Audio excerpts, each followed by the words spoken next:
At any given moment in cities and towns across the United States, dozens of active serial killers may be walking among us, completely unnoticed. The idea is chilling, but it's a reality that most people never consider as they go about their daily routines. These predators don't stand out in a crowd. They move through the world just like anyone else, hidden in plain sight.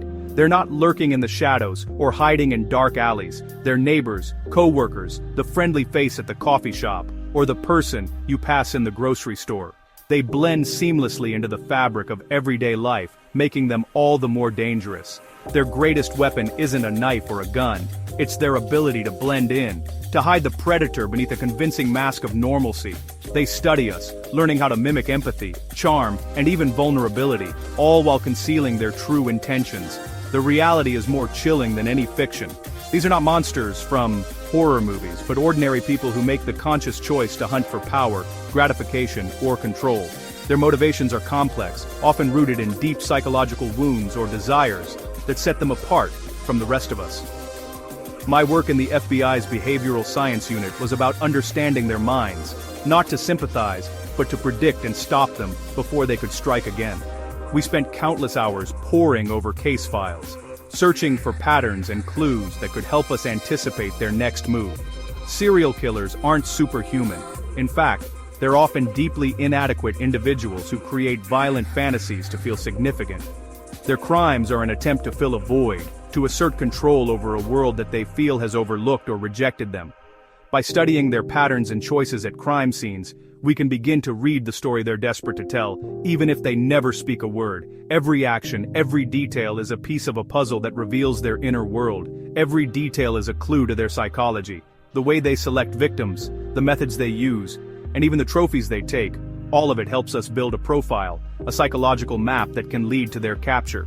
The predator is most dangerous when unseen and misunderstood. When we fail to recognize the signs, we give them the freedom to continue their crimes unchecked.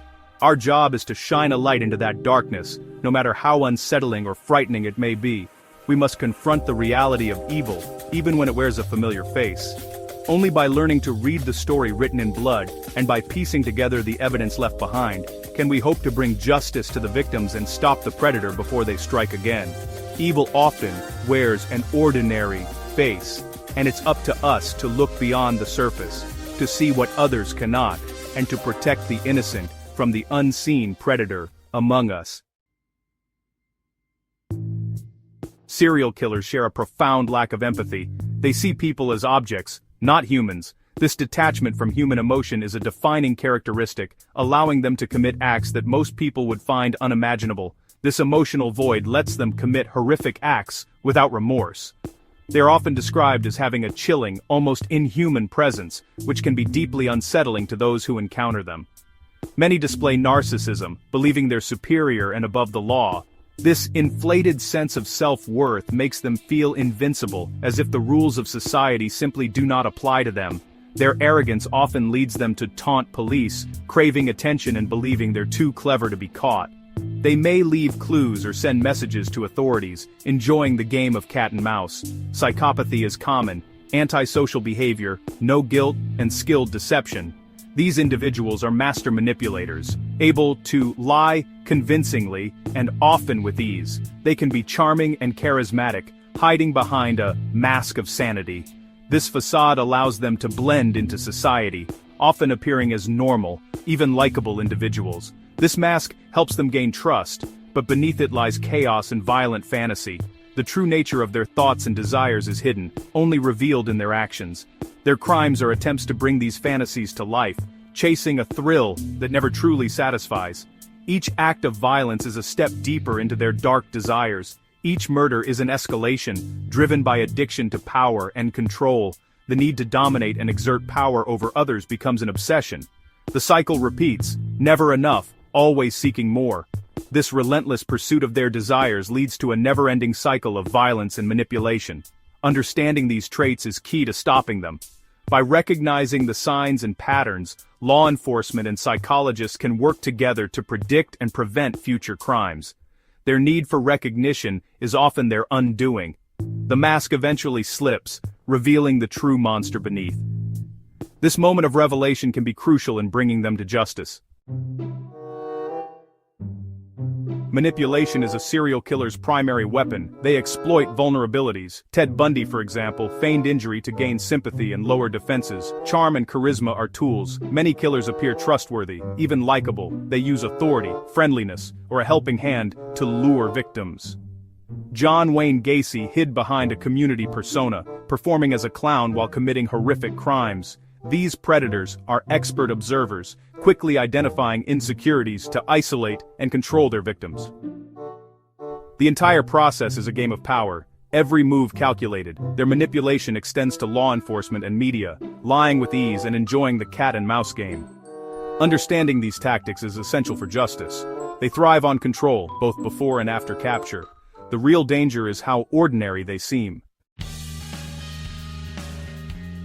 Most serial killers have childhoods marked by trauma, abuse, and neglect. Early violence teaches them that power and control are survival tools. This trauma shatters empathy and trust, replacing them with rage and suspicion. Behaviors like animal cruelty or fire setting can be early warning signs of deep psychological distress. The absence of stable caregivers leaves them emotionally empty, hungry for dominance. Their violent fantasies often begin as a way to regain control lost in childhood. The monster is often forged, not born. Understanding this origin is crucial to prevention. The cycle of abuse is a self-perpetuating pattern, one that can echo through generations, shaping lives in ways that are both visible and hidden. It often begins in the shadows of childhood, where pain and fear become a daily reality. Victims of childhood abuse are at higher risk of becoming abusers themselves, not because they are destined to, but because the trauma they endure can distort their understanding of love, trust, and power. For some future serial killers, this cycle becomes a template for life, a blueprint for how to interact with the world and how to process pain. The powerlessness they felt as children transforms into an obsessive need for control as adults. This need can become overwhelming, driving them to seek dominance in the most destructive ways. Their crimes are not random. They are reenactments of their own trauma, but now, they are the ones in charge, rewriting the script with themselves as the aggressor. Humiliation and bullying often fuel their rage, compounding the pain of abuse. In the case of Edmund Kemper, years of ridicule and isolation only deepened his anger and sense of alienation.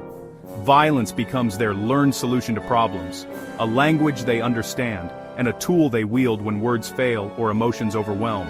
When faced with stress, rejection, or loss, they revert to extreme, deadly behavior. The inability to cope in healthy ways leaves them trapped in a cycle of destruction.